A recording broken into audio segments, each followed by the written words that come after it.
Corinna, my lovely, I'm so excited to talk to you today. Tell us a little bit about you and what you do. Thank you very much for this invitation. There's so much to talk about. About me, I used to be a stockbroker and I'm now a shaman. I'm a shamanic practitioner. And obviously that's a very wide stretch or path.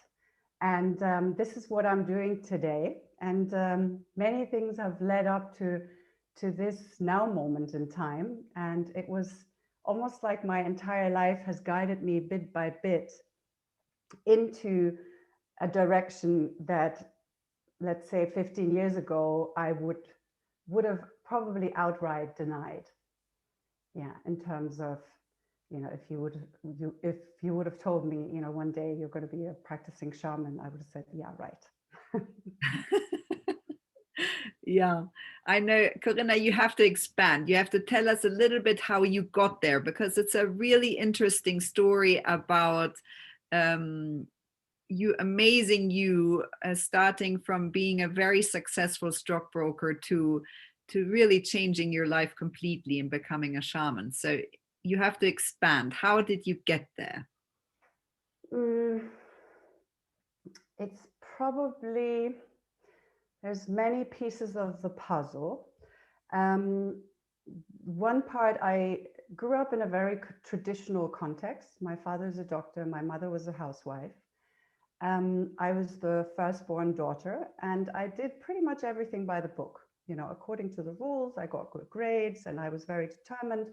So that was the path that brought me into studying business and into the stock market. I was practicing in London for most of the times, having, advising amazing clients, really gifted, intellectual, intelligent individuals.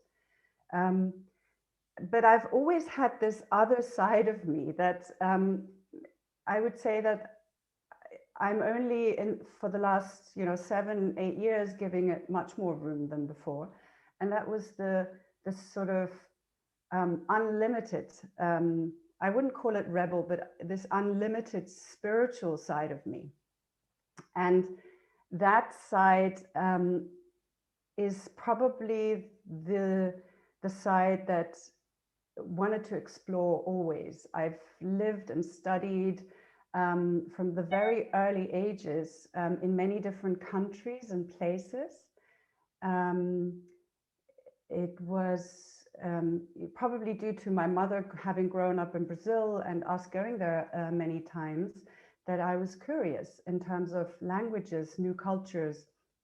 So that led me probably to study and live in, as I said, in North America, in Argentina, in Brazil, in Spain, in France, and most recently, or then connected to my career, London for many, many years, which I love dearly, dearly, dearly. So that side came to a pivotal moment in time when I experienced what can probably be named a out-of-body experience, or you could say an inverse near-death experience, which jolted my view on life from a very organized and very linear approach or experience to a multi-dimensional. It busted any limitations that I've previously believed in, any sense of linearity. It busted it in a very brief moment in time. And this is obviously, it took me by complete surprise. It was completely unforeseeable. It was at a business conference, a networking conference, that all of a sudden this happened to me. And I don't know how long it took. It was probably not more than a minute or so. And I was gone out of my body. I'd never experienced anything like that. I've never really experienced meditative states before. So this was a complete surprise. I left my body. I was in infinity. That's the closest words can describe it. That's my guess. And it was only love and light in that state. And that moment profoundly touched me and profoundly made me realize that our reality is much more vast than our mind tells us. So at that very moment, I was shocked. I was under shock for a long time. But I knew right then that I wanted to explore what I had witnessed. I wanted to fully understand, because my way is to, to understand with my mind. And I realized that there was going to be limitations, but I was going to look for study modalities that would allow me to reconnect and to understand better what I had experienced. So this was in 2014, and I have been basically onto this since then, pretty much 24/7, because it is so deeply inspiring. And you are deeply inspiring, Corinna. Thank you for sharing that. Tell us a little bit about the actual steps of how you got to a practicing shaman. What, you went to South America. You did a training with Alberto Villoldo, who is a famous shaman. Tell us a little bit how the steps led you to where you are right now. Yeah. Right now, I'm offering one-on-one sessions. That's one way of practicing it and offering it. And then also group sessions, moon meditations, but also retreats where people really can come together in a safe and like-minded group space to explore consciousness. So this is what I'm doing now. And how I got there was that I started with coaching. I did preliminary trainings, and I realized this wasn't deep enough because it was still very mental. The approach was very mental. And from my times in the stock market, I know that leverage is such an important piece of the puzzle. Leverage meaning minimal effort, minimal interaction, and the maximum result. So I was looking for something, an education, a holistic approach that will allow me to directly have contact with the heart of the matter. And that is our heart or our soul, I have come to realize. And that is embedded in the vastness of the subconscious. So that's the iceberg where our mind, a cognitive mind, is that little tip. And then that's the vastness. So it's all about our subconscious or our metaconscious, if you like. And I was able to train with Alberto in shaman school how to access, how to hold space, how to help people to reconnect, reconfigure in a training that was very, very intense. Took a little bit more than a year in various modalities, and I took them in Germany as well as in Chile as well as in North America, and I did master classes, and I ended up translating for the school as part of the teaching team, simultaneous translation, because I was so fascinated and I wanted to go deeper and deeper and deeper and repeat what I'd been learning and what I've been experimenting. And the whole journey is really about the path of the wounded healer. And I didn't consider myself as particularly wounded, especially, when comparing to other people who had experienced, pretty intense trauma in their childhood or in their youth. But when it came to working with ancestral energies, then I understood, what I was doing in this class, and that we all have certain wounds and limitations, and that's what I then was able to really work with for myself and transcend and really free myself from limitations that weren't even mine, but they were my great grandmother's, let's say, or so forth. And there is such a depth of healing and such a depth of, I would call it liberation. You liberate yourself from stories, other people's stories. Even if you love them very much, they're not your stories. And the same is true for society. You don't have to believe every rule that society puts up. And I think we're in an interesting time where everything is changing, and we're starting to recognize that there's new values emerging.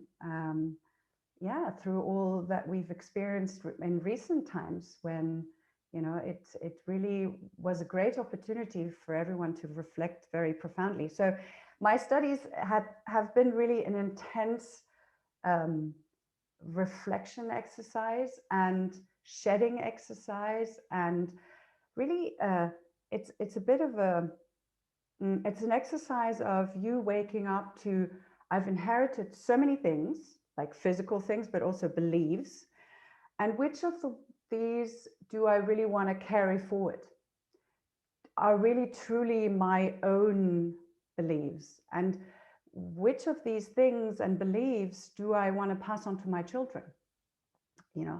That's a very interesting story that I think these times are all about, is to honor where we come from, and to expand, not be limited to where we came from, and experiment. And that's what I would like to invite everyone to take things lightly, and to experience and experiment, at the same time being fully dedicated and fully responsible and accountable.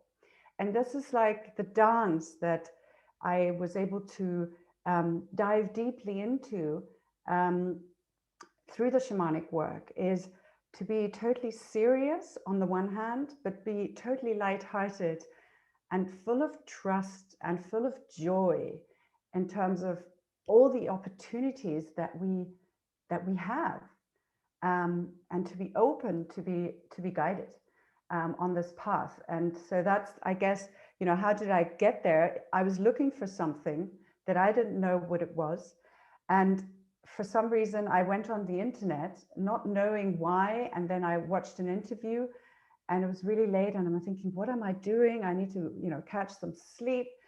And I said, one more interview, and that was a former teacher of Alberto's shaman school, that I said, this is it.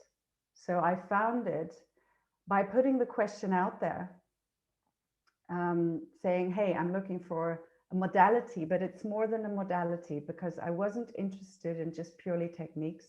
I was interested in a whole, like, comprehensive and holistic worldview, a spiritual context, not a religion, because religion are too strict for me. There's too much dogma for my liking. I wanted something that is much broader, and this is what I found. So I can just say that there's so many beautiful things for everyone waiting to be explored. Corinna, I love that. Thank you for sharing that. It's such an interesting journey. I mean, shamanism is really an ancient practice. It's deeply rooted in lots of different people's history, and full of tradition. And I think that you are an amazing guide in bringing all these ancient wisdoms to this now moment. And usually my next question would be, what were the most important moments of your life? And I think you've answered that. I'm very interested to know, do you think this moment, or this time that we are living in since 2020, do you think this will be a pivotal moment in people waking up? Yes, a wholehearted yes. And I'm getting goosebumps all over, which is a wholehearted yes, a whole body yes. I believe so. And as you said, shamanism is a global term for really ancient, pre-religious spirituality that has existed all across the globe in different facets and versions. And I was able to study mainly the Latin American shamans, and that's where I feel most drawn to and most connected. And interestingly, the legend and lore from that region holds it. And there's many other tribes and peoples who have similar prophecies, hold similar prophecies. People are most familiar with the Mayan calendar prophecies that the world would come to an end.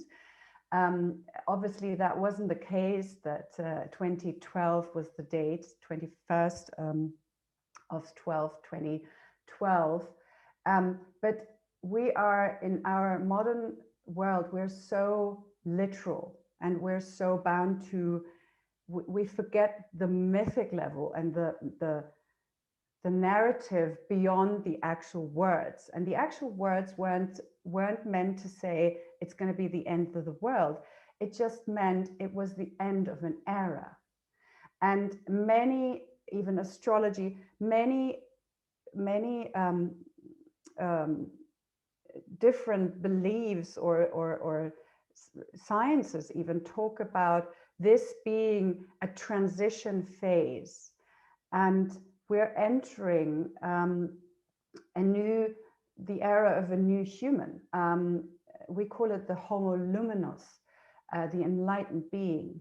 And there is this beautiful legend and lore that has it that eons ago, at the beginning of time, we, as all who we are currently present on this earth plane, sat around a fire, and the talk came about these tremendously challenging time when the world would be in perils and in a really bad shape. And it was clear that something needed to happen. And so the question back then was, who's willing to volunteer? Who's willing to help, to show up? And we must have raised our hands. And so consequently, it's all about waking up and remembering now what made us decide to, raise our hands, and what job did we, come in for. And we can be certain that we have all the skills, that we have developed all the skills and all the knowingness from this lifetime, and perhaps, if you like, the notion of previous lifetimes, that we've trained for lifetimes for this very moment in time. So all we have to do is to remember and summon your courage to show up fully.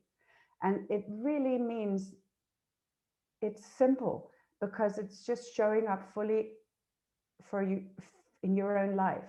You don't have to be, Greta or anyone grand making huge changes. But if you can really dream your personal life into being, where there is inner peace, where there is joy, where there's this congruency, where there is Aini, that's the shaman term for balance, right relations.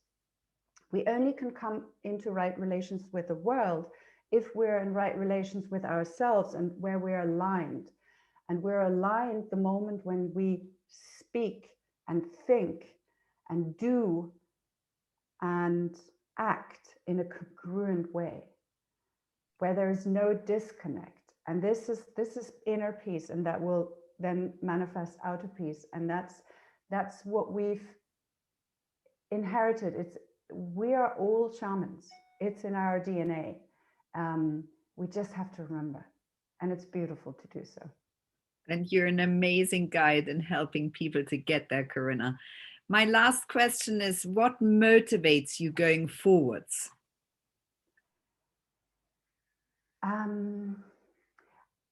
I like the word inspiration more, because motivation often sounds very, very industrious. And there's nothing wrong with industrious, but coming from a stock market background, I can see the negative side of being overly, applying yourself to the extent that it's all about willpower and being driven. So what inspires me is really this, is actually quite subtle.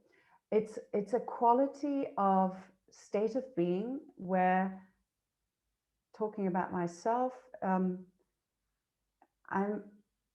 in Aini, I'm in peace, I'm in alignment, I'm in what a lot of people refer to flow state, where it's all about the present moment. You're not worried about anything that has been or might be. You're utterly present. It can be combined with, the physicality. For example, skiing would be such an expression for me. But it can be also in meditation, and not what most people think meditation is, but in this real aligned state where you have these amazing insights or aha ideas, or just be present and in full gratitude and enjoyment of nature. So these states where we are in unison with ourselves is what motivates me or inspires me, and holding space for others to find and access these states, through what I would call extraordinary consciousness. And it sounds, again, very grand and complicated, but it's not. It's just, we have to allow it. We have to surrender into it. And then it's all good. And that's when we are healthy and strong and, ultimately powerful. And, we can have huge impact in our personal life as well as for other people, holding space for other people. So that's beautiful. Thank you, Corinna. Thank you for sharing your story, for #SheCan, and for holding the space for so many. Thank you. Thank you.